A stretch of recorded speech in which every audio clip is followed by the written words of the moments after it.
Assalamualaikum warahmatullahi wabarakatuh. Kami dari kelompok 7 ingin mempresentasikan hasil diskusi kami yang berjudul Sistem Informasi Akuntansi, Teknik Penipuan dan Penanggulangan Komputer. Sebelum kami membacakan materi, kami akan memperkenalkan kelompok kami.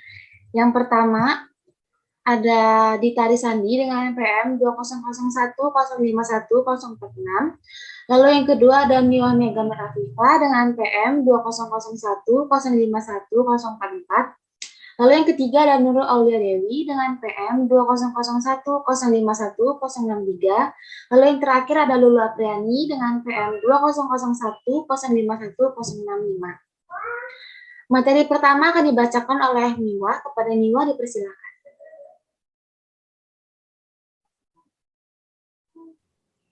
Hacker Tiongkok pakai Thanos untuk serang Badan Intelijen Negara dan 10 kementerian Indonesia.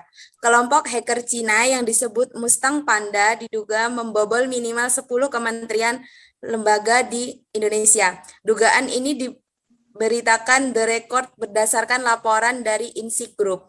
Ini adalah divisi riset ancaman siber milik Record Future. Mustang Panda adalah kelompok hacker dengan aksi spionase siber di Asia Tenggara. Insik menemukan bahwa pada bulan April 2021 ada malware PulseX dari Mustang Panda di dalam jaringan pemerintah Indonesia. Penembusan oleh hacker Cina ini diduga sudah terjadi sejak bulan Maret 2021. Titik masuk dan metode malware mereka masih belum jelas. Insik Group disebutkan sudah memberitahu pemerintah Indonesia pada Juni dan Juli 2021. Namun menurut mereka, pihak pemerintah Indonesia saat itu belum memberikan tanggapan. Sebelumnya, sistem jaringan internal 10 kementerian dan lembaga negara diduga disusupi kelompok hacker asal Tiongkok. Salah satunya lembaga negara yang disusupi adalah Badan Intelijen Negara atau BIN. Dugaan ini berdasarkan laporan dari Insik Group, divisi riset ancaman dari Record Future. Dikutip dari situs The Record Minggu 12 bulan 9 2021. Aksi penyusupan ini diperkirakan dilakukan oleh Mustang Panda. Untuk diketahui, Mustang Panda merupakan kelompok peretas asal Tiongkok yang dikenal kerap melakukan aksi mata-mata siber dan memiliki target operasi di wilayah Asia Tenggara. Para peneliti Insik Group mengatakan mereka menemukan aksi penyusupan ini pertama kali pada April 2021. Ketika itu, mereka mendeteksi ada malware Command and Control atau CNC yang dioperasikan oleh kelompok Mustang Panda dan berkomunikasi dengan host yang ada di jaringan pemerintah Indonesia. Setelah ditelusuri, aktivitas tersebut ternyata sudah terjadi sejak Maret 2021, namun belum diketahui sasaran dan metode pengiriman malware yang dilakukan. Meski masih perlu menunggu bukti lebih lanjut, laporan ini tetap menjadi trigger bagi semua kementerian dan lembaga pemerintah di Indonesia untuk melakukan pengecekan sistem informasi dan jaringannya. Perlu dilakukan security assessment di sistemnya masing-masing, lalu memperkuat pertahanan, meningkatkan SDM, dan membuat tata kelola pengamanan siber yang baik di institusinya masing-masing. Pada pertengahan 2020, juga terjadi isu serupa di lingkungan Kemenlu dan beberapa BUMN. Saat itu ada warning dari Australia, bahkan email salah satu diplomat kita mengirimkan malware Arya Body ke email salah satu pejabat di Australia Barat. Email dari diplomat Indonesia sudah berhasil diambil alih oleh peretas yang diperkirakan kelompok Nikon asal Tiongkok. Hanya belum diketahui persis apakah email saja atau perangkat yang diretas karena banyak malware yang dibuat bertujuan menyamai kemampuan malware Pegasus yang bisa mengambil alih smartphone.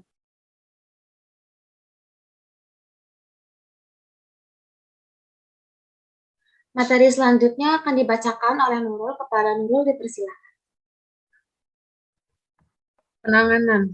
Pemerintah perlu melakukan deep vulnerable assessment terhadap sistem yang dimiliki. serta melakukan penetration test secara berkala untuk mengecek kerentanan sistem informasi dan jaringan.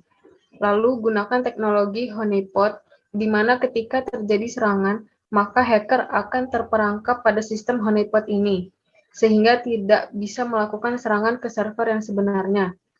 Kementerian atau lembaga perlu juga memasang sensor cyber threats intelligence untuk mendeteksi malware atau paket berbahaya yang akan menyerang ke sistem. Lalu terakhir, dan paling penting adalah membuat tata kelola pengamanan cyber yang baik dan mengimplementasikan standar-standar keamanan informasi yang sudah ada. Untuk mengurangi terjadinya kecurangan komputer, dapat dilakukan peningkatan kesulitan untuk melakukan penipuan, membuat penipuan lebih memperbaiki metode deteksi, dan mengurangi kerugian akibat penipuan. Kami menyarankan untuk melakukan pencegahan seperti berikut ini. 1. Lindungi gadget, komputer, atau perangkat lain yang digunakan. 2. Jangan gunakan software bajakan. 3. Pasang perangkat lunak keamanan yang up-to-date. 4. Menggunakan data encryption. 5. Selalu memiliki sikap waspada. 6. Selalu periksa data bank dan data kartu kredit secara teratur. 7. Rajin mengganti kata sandi. 8. Backup data-data secara rutin. 9. Abaikan lampiran, surat elektronik, dan URL yang terindikasi mencurigakan. 10. Laporkan ke pihak yang berwenang.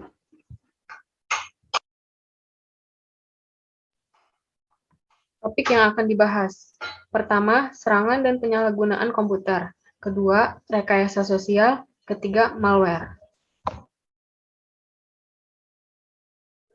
Para penjahat dunia maya telah merancang sejumlah cara yang terus meningkat untuk melakukan penipuan dan penyalahgunaan komputer. Semua komputer yang tersambung dengan internet, terutama komputer-komputer dengan rahasia perdagangan yang penting atau aset TI yang berharga, rawan akan serangan dari para hacker, pemerintah asing, kelompok teroris, pegawai yang tidak puas, mata-mata industri, dan pesaing. Orang-orang tersebut menyerang komputer untuk mencari data berharga atau mencoba merusak sistem komputer.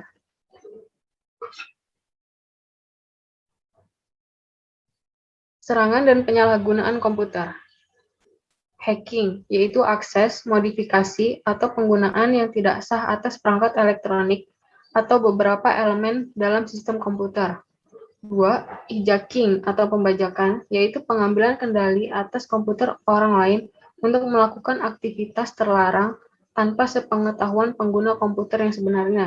Spamming, yaitu secara bersamaan mengirimkan pesan yang tak diminta kepada banyak orang pada saat yang sama, biasanya dalam bentuk sebuah upaya untuk menjual sesuatu. Materi selanjutnya akan dibacakan oleh Lulu. Kepada Lulu dipersilakan.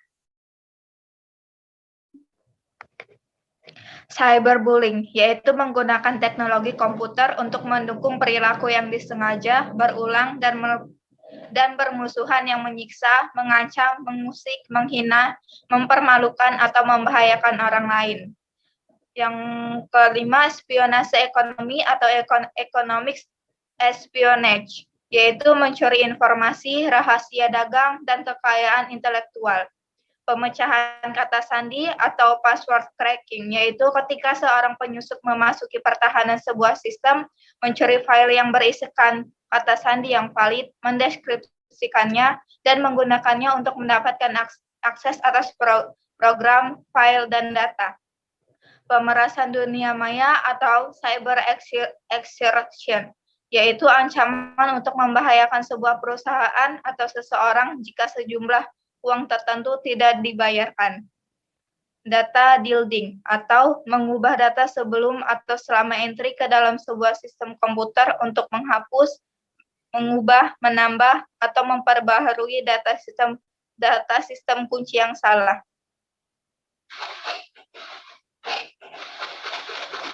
Rekayasa sosial. Rekayasa sosial atau social engineering, yaitu teknik atau trik psikologi yang digunakan agar orang-orang mematuhi keinginan pelaku dalam rangka untuk mendapatkan akses fisik atau logis ke sebuah bangunan, komputer, server, atau jaringan.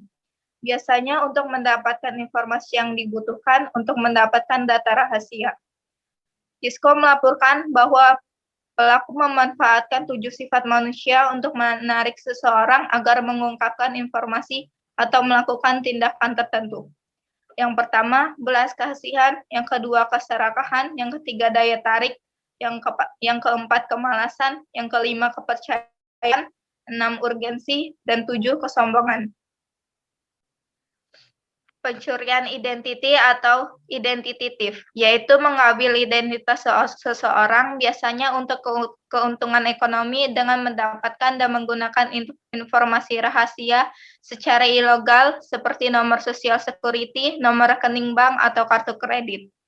Practicing atau menggunakan skenario ciptaan atau dalih yang menciptakan argumentasi atau pernyataan sah dalam pikiran target guna meningkatkan kecenderungan bahwa si korban akan membocorkan informasi atau melakukan sesuatu. Posing yaitu menciptakan bisnis yang terlihat sah, mengumpulkan informasi pribadi sambil melakukan penjualan tetapi tidak pernah mengirim barang. Farming atau mengarahkan lalu lintas situs web ke situs web palsu.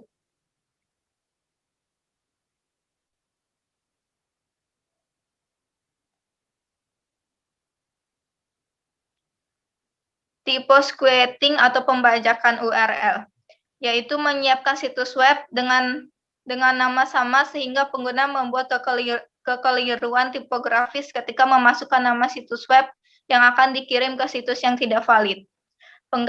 Pengganti kode batang QR, yaitu pelaku penipuan menyamarkan kode quick response valid dengan stiker yang mengandung kode QR pengganti untuk mengecoh orang-orang ke dalam situs yang tidak diinginkan yang menginfeksi telepon dengan malware.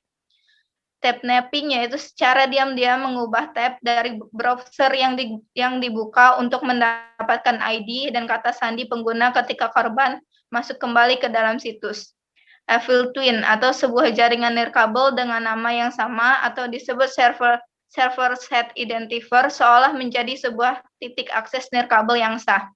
Pengguna tersambung dengannya karena ia memiliki sinyal nirkabel yang lebih kuat atau evil twin, mengganggu atau menonaktifkan titik akses yang sah.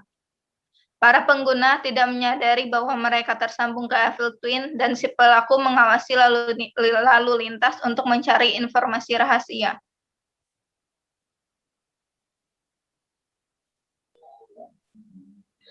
Malware adalah segala perangkat lunak yang digunakan untuk membahayakan, yang merupakan perangkat lunak yang dapat digunakan untuk melakukan kejahatan. Malware bersifat konstan dan berkelanjutan. Sebagian besar malware adalah hasil dari pemasangan atau penyuntikan oleh penyerang dari jarak jauh. Malware disebar menggunakan beberapa pendekatan, termasuk akses bersama terhadap file, lampiran email, dan kerentanan akses jarak jauh. Spyware, perangkat lunak yang secara diam-diam mengawasi dan mengumpulkan informasi pribadi mengenai pengguna dan mengirimkannya kepada orang lain, biasanya tanpa izin pengguna komputer. Keylogger, perangkat lunak yang merekam aktivitas komputer seperti keystroke, penggunaan email dikirim dan diterima, situs web yang dikunjungi, dan partisipasi pada sesi obrolan. Adware, spyware yang menyebabkan iklan banner pada monitor, mengumpulkan informasi mengenai penjelajahan situs dan kebiasaan pengguna, dan mengirimkannya kepada pencipta adware, biasanya sebuah organisasi periklanan atau media. Adware biasanya terkait dengan freeware dan shareware yang diunduh dari sebuah internet.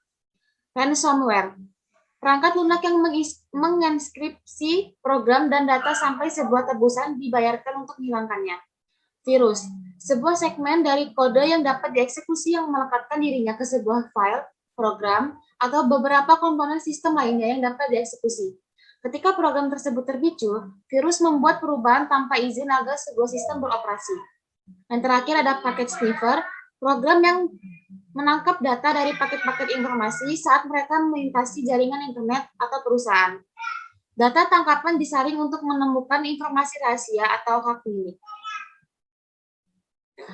Mungkin itu saja presentasi dari kelompok 7. Bila ada kesalahan kami mohon maaf dan kepada Allah kami mohon ampun. Kami akhiri. Wassalamualaikum warahmatullahi wabarakatuh.